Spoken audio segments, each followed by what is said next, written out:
Welcome.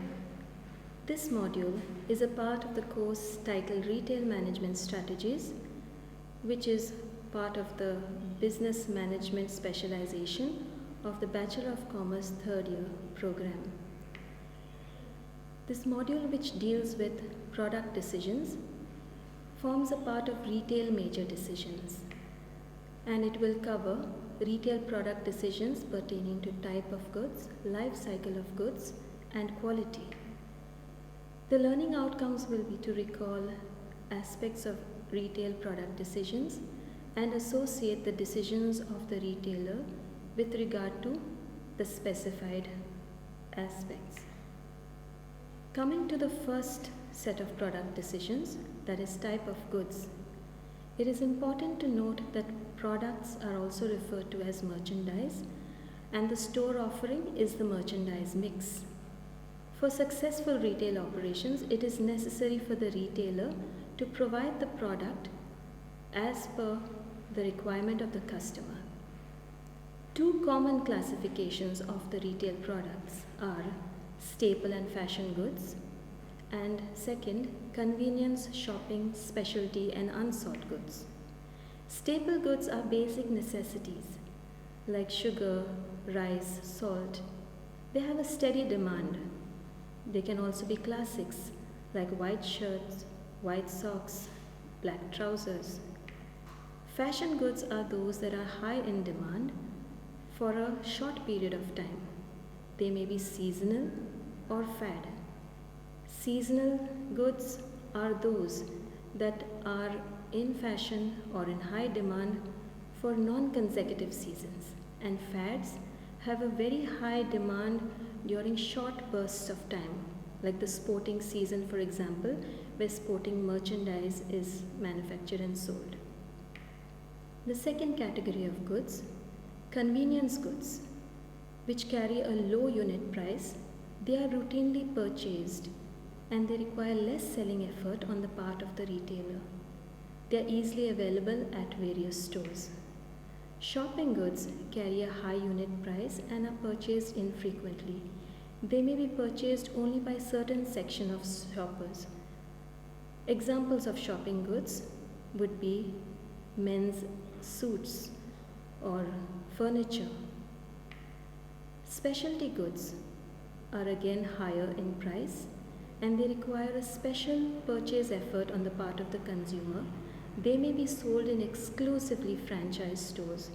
Examples include your expensive perfumes or precious jewelry that are of specific brands. Unsought goods are the new and innovative products. They are unsought maybe because of lack of consumer awareness or no interest of the consumer to purchase the product. Examples include funeral services, reference books for university students. Apart from the decision on the type of products to be stocked, the retailer also needs to consider the style of the product, that is unique shape and form of the merchandise. The assortment, that is a selection of merchandise by a retailer, which includes the breadth of product categories and the variety within each category. The retailer also needs to consider the variety, that means the number of product lines that are stocked.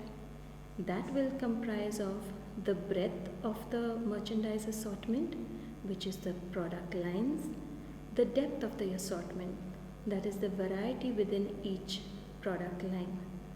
For example, 15 dresses of 5 different sizes and of 3 different colors, and so on. Consistency would be the degree to which the product types in the merchandise assortment are related. We come to the second type of product decisions, which is the life cycle of goods. After product development, the launch of the product is the first stage, where sales are almost negligible because of lack of consumer awareness, and advertising costs by the manufacturer are high. The growth stage is where the sales of the product pick up because consumer awareness and acceptance of the product keeps on growing. Maturity is the peak of sales, where there is a state of stagnation of sales, and decline is where the product begins to decline in its level of sales.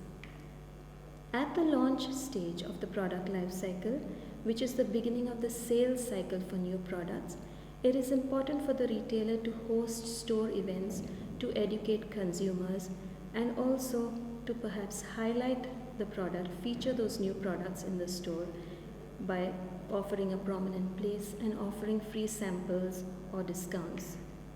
The growth stage is a stage where the products gain popularity with the shoppers. The retailer needs to ensure that there is sufficient stock of inventory. He also needs to keep up with the sales trends. The maturity stage is where consumers have sufficient product knowledge and experience. So the staff at the retail stores need to be very knowledgeable and provide the right information to their consumers more than what the consumers already know. It is also important for the retailer to ensure that there is optimum level of inventory to meet the expected sales. At the decline stage, consumers begin to lose interest in product, perhaps because new products have already been introduced. It is important for the retailer here to monitor the sales pattern to avoid overstocking. The retailer may also consider stocking those products that are beginning to replace the ones that are in decline. We come to the product decisions based on quality. Now, quality is different for tangible products, that is the merchandise offered, and also for the service.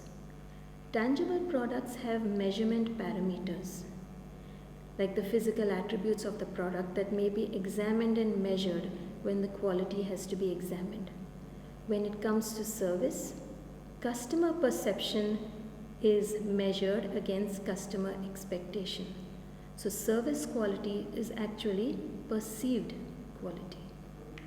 Quality parameters for the product or merchandise offered will cover product features, the performance of the product with regard to operational abilities, the reliability of the product to perform well during normal circumstances, conformance to standards of safety and performance, durability in terms of how long the product is going to last, serviceability relating to after-sales service, aesthetics in terms of the look, design, smell, taste, the brand image association and reputation of that particular product or merchandise.